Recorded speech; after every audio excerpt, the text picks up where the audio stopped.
ثم الصلاة والسلام الأتمان الأكملان على سيدنا ونبينا محمد وعلى آله وصحبه وسلم تسليما كثيرا. ربي اشرح لي صدري ويسر لي أمري واحلل عقدة من لساني يفقهوا قولي. اللهم أرنا الحق الحقا وارزقنا اتباعه وأرنا الباطل الباطلا وارزقنا اجتنابه. اللهم آت نفوسنا تقواها وزكها أنت خير من زكاها أنت وليها ومولاها برحمتك يا أرحم الراحمين. اللهم لا سهل إلا ما جعلته سهل وأنت تجعل الحزن إذا شئت سهل. اللهم سهل لنا شأن كله فلا تقلنا إلى أنفسنا طرفة العين. أحييكم بتحية الإسلام، التحية أهل الجنة، ألا وهي السلام عليكم ورحمة الله وبركاته. وعليكم السلام ورحمة الله. الحمد لله, nous rendrons grâce à Allah subhanahu wa ta'ala, nous rendons toute la louange à Allah subhanahu wa ta'ala. À lui nous adressons toute notre reconnaissance et toute notre gratitude pour le fait qu'il nous ait donné le souffle de vie jusqu'à ce début d'année hégirienne 1447. Allah subhanahu wa ta'ala, le fait qu'il nous donne le souffle de vie, c'est une grâce qui vient de lui, c'est un bienfait qui émane de lui, Allah subhanahu wa ta'ala. Parce que pendant que nous sommes en train de parler, il y a d'autres personnes qui sont plus nantis que nous, qui sont plus aisés que nous, qui ont plus de revenus financièrement parlant que nous. Mais il a plu à Allah subhanahu wa ta'ala de les rappeler à lui. Pendant que nous, il nous a permis de rester en vie. Ça, c'est un bienfait d'Allah subhanahu wa ta'ala. Ça, c'est la grâce d'Allah subhanahu wa ta'ala qu'il accorde à qui lui Allah il veut. Allah subhanahu wa ta'ala nous dit وَإِن تَعُودُوا نِعْمَةَ اللَّهِ لَا تُحْصُوهَا. Il dit, si vous voulez dénombrer les grâces d'Allah subhanahu wa ta'ala, vous n'allez jamais cesser de les dénombrer tellement ils sont infinis. Au temps de Moïse alayhi salam, quand Moïse partait échanger avec Allah, il y a un homme qui était pauvre. Il a dit à Moussa alayhi salam, tu vas faut dire à Allah qu'il m'a oublié, il m'a rendu pauvre, j'ai pas de ressources, j'ai pas de sources de revenus, j'ai pas de revenus financièrement, rien ne va chez moi. Si tu vas, il faut lui dire qu'il m'a oublié. Alors Moussa alayhi salam, après avoir échangé avec Allah, Allah lui dit, si tu vas, faut dire à mon serviteur qui t'a donné cette commission d'être reconnaissant envers moi. Et quand Moïse il vient, il dit à ce dernier, Allah il te demande d'être reconnaissant. Ce dernier, qu'est-ce qu'il a répondu? Il dit, mais Allah il me demande d'être reconnaissant. Qu'est-ce qu'il a fait pour moi? Pendant que je suis là, je n'ai même pas de vêtements pour couvrir ma nudité. Je suis assis dans du sable. C'est le sable là que j'ai pris pour couvrir ma nudité. Et Allah il me demande de lui être reconnaissant. Qu'est-ce qu'il a fait pour moi? En ce moment-là, il a ordonné à l'air, au vent, de venir enlever le sable qu'il avait pris pour couvrir sa nudité. En ce moment, il a réalisé que le sable qu'il avait pour se couvrir cette nudité-là, c'était un bienfait d'Allah subhanahu wa ta'ala. Allahu Akbar. Vous dire combien de fois Allah il nous a gratifié, il nous a permis de marcher, il nous a permis de nous déplacer, il nous a permis de voir, il nous a permis de toucher. Tout ça, ce sont des bienfaits d'Allah subhanahu wa ta'ala. وَإِن تَعُدُّوا نِعْمَةَ اللَّهِ لَا تُحْصُوهَا. Si vous voulez dénombrer les bienfaits d'Allah, vous n'allez jamais cesser, n'est-ce pas? Vous n'allez jamais finir de les compter. Alors, à l'aube de cette nouvelle année hégirienne, il est important pour nous d'être reconnaissants. En même temps qu'on parle de reconnaissance, il est important pour nous de rester dans le thème qui nous est donné, 1447 années de paix. Pourquoi est-ce qu'on parle de paix? Parce que nous, notre religion, c'est une religion de paix. Dinuna dinu salam. Notre religion, c'est la religion de la paix. Et notre salutation même est paix. Allah subhanahu wa ta'ala il dit وَعِبَادُ الرَّحْمَنُ الَّذِينَ يَمْشُونَ عَلَى الْأَرْضِ هَوْنًا فَإِذَا خَاطَبَهُمُ الْجَاهِلُونَ قَالُوا سَلَامًا. Il dit les serviteurs du tout miséricordieux qui est Allah subhanahu wa ta'ala, il dit ceux-là, c'est nos gens qui marchent à la surface de la terre avec humilité. Ils sont humbles quand ils marchent. ne sont pas imbus de leur personne. Ils ne pensent pas qu'ils sont mieux que d'autres. Parce que lui, Allah lui a permis de rouler dans une petite voiture. Il pense qu'il est mieux que celui qui est à pied. Parce que lui, Allah lui a permis de se coudre un vêtement qui a une petite valeur. Il pense qu'il est mieux que lui là. Parce que lui, Allah lui a permis d'avoir une notoriété dans la société. Il pense qu'il est mieux que les autres. الذين يمشون على الأرض هونا فإذا خاطبهم الجاهلون قالوا سلاما. Et quand les ignorants, ceux-là même qui sont déconcentrés spirituellement, ceux-là même qui sont débranchés spirituellement, ceux-là quand ils s'adressent aux serviteurs d'Allah qui sont avertis, قالوا سلاما.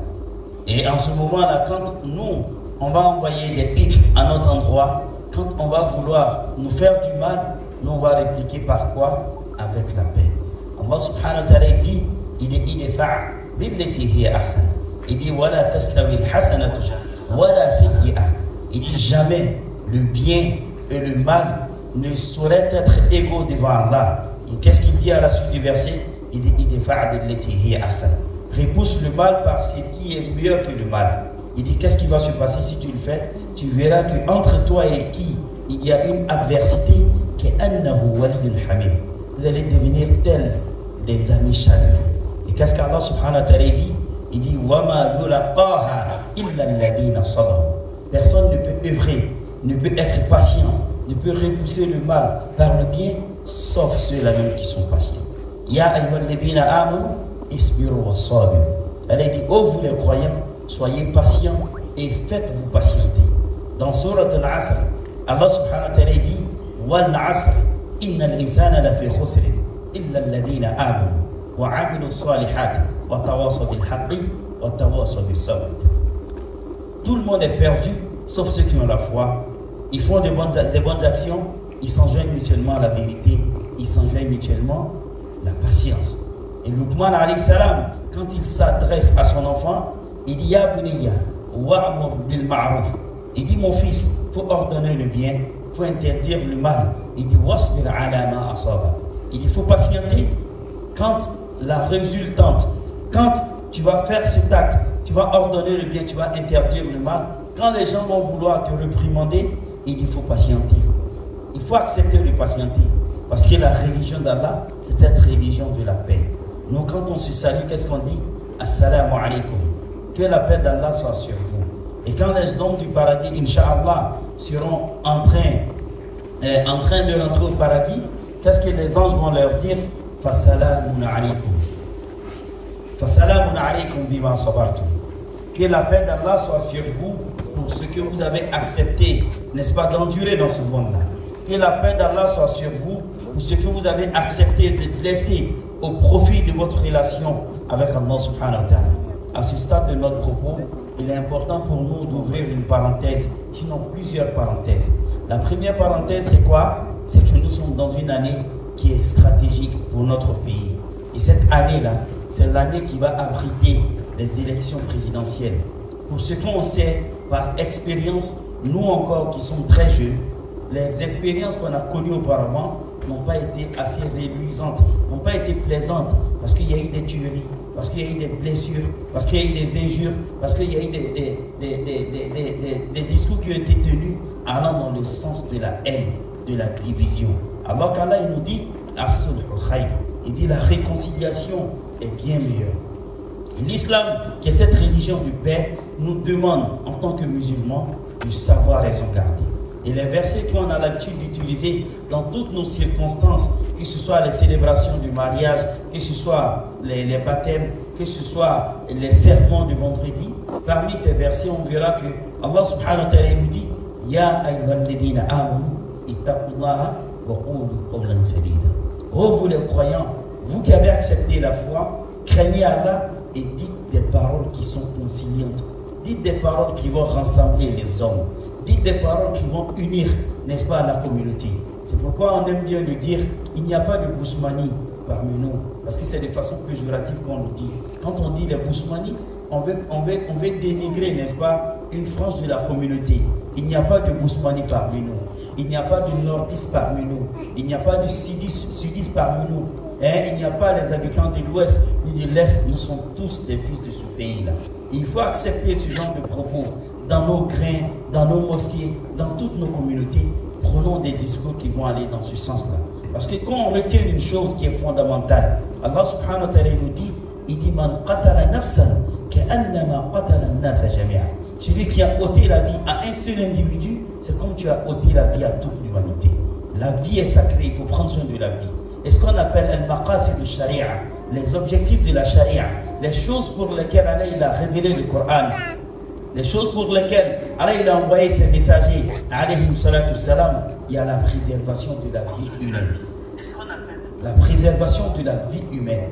Si on voit que en respectant un ordre d'Allah, il y a notre vie qui est en danger, Allah dit je sacrifie, je laisse tomber mon droit au profit de la vie de l'être humain.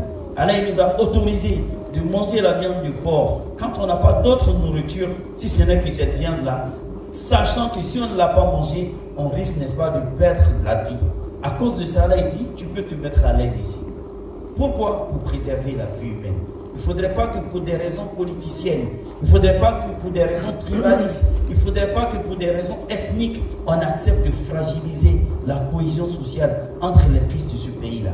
Que ce soit les chrétiens, que ce soit les musulmans, que ce soit les juifs, que ce soit les athées, que ce soit les animistes, nous sommes tous les fils de ce pays. Il faut accepter, n'est-ce pas, de rester dans ce carnaval-là. Il faut s'inscrire dans cette logique-là et il faut prôner, Inch'Allah, des discours allant dans le sens de l'apaisement. Avant de laisser le micro, on va interpeller encore une fois la communauté pour encourager de telles initiatives. Je crois bien nous sommes à la 2e édition du festival Sankura. Ce qui sous-entend que quand c'est l'année égérienne, on veut que les musulmans aient ce cadre de réjouissance et on veut que les musulmans aient ce cadre de retrouvailles. On veut que les musulmans aient ce cadre, n'est-ce pas, de gaieté. Mais nous, malheureusement, nous sommes une communauté, nous sommes dans la déconstruction. Au lieu d'encourager les bonnes initiatives, on est là pour déprécier ce que les autres font. Et après, quand les gens commencent, c'est nous qui voyons toujours la faille dans ce qu'on fait. J'aurais aimé aujourd'hui que nous, les musulmans, le chef de famille, prenne son épouse avec ses enfants, n'est-ce pas, remplir cette salle-là. Parce qu'on parle de l'égir, la hijra du prophète, alayhi salatu salam. Celui-là même qui a délaissé la Mecque qui n'aimait pas. Celui-là même qui a abandonné la Mecque, qui a abandonné ses valeurs au profit de cette religion que nous on a aujourd'hui. Venons aujourd'hui, Inch'Allah, nos frères qui vont passer pour prester. S'il y a des erreurs qu'ils commettent, on pourra les avoir en aparté pour corriger ce qu'ils vont dire, pour corriger ce qu'ils vont faire qui ne va pas avec la religion. Mais en réalité, il faut être utile à la communauté. Le prophète, il dit, alayhi salatu wassalam, il dit, khayrun nas, man yanfa'un nas, wa sharrun nas, man yadurrun nas. Il dit, le meilleur des hommes, c'est celui qui est utile à la communauté. Et Allah nous dit, kuntum khayra umma. Vous êtes la meilleure des communautés qui a été surgie pour l'espèce humaine parce que vous allez ordonner le bien et interdire le mal. Et donc à ce stade-là, Inch'Allah, on souhaite une très belle soirée à tout le monde, à chacun et à chacune. On sache raison garder, n'ayons pas de comportement déviationniste, n'acceptons pas de transgresser les limites d'Allah subhanahu wa ta'ala. Une nouvelle année, ça marque la reconnaissance qu'on adresse à Allah et non la désobéissance. Aux femmes, on demande beaucoup de concentration, beaucoup d'indulgence envers vos épouses, beaucoup de patience envers vos époux.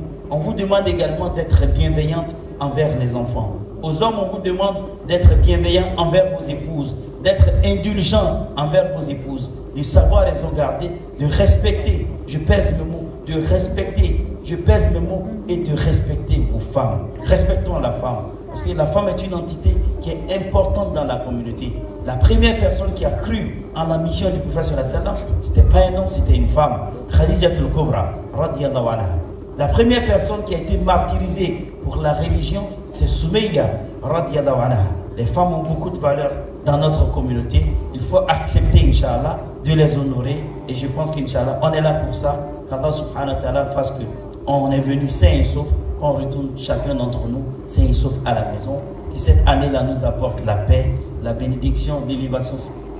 Et tout ce qu'on a comme difficulté, Allah les solutionne pour nous. Et tout ce qu'on a comme opulence, Allah les fructifie pour nous. Wa hada, assalamu alaikum wa rahmatullahi wa barakatuh. Wa alaikum salam wa rahmatullahi wa barakatuh. Nous sommes la meilleure des communautés car nous exhortons le bien et nous interdisons.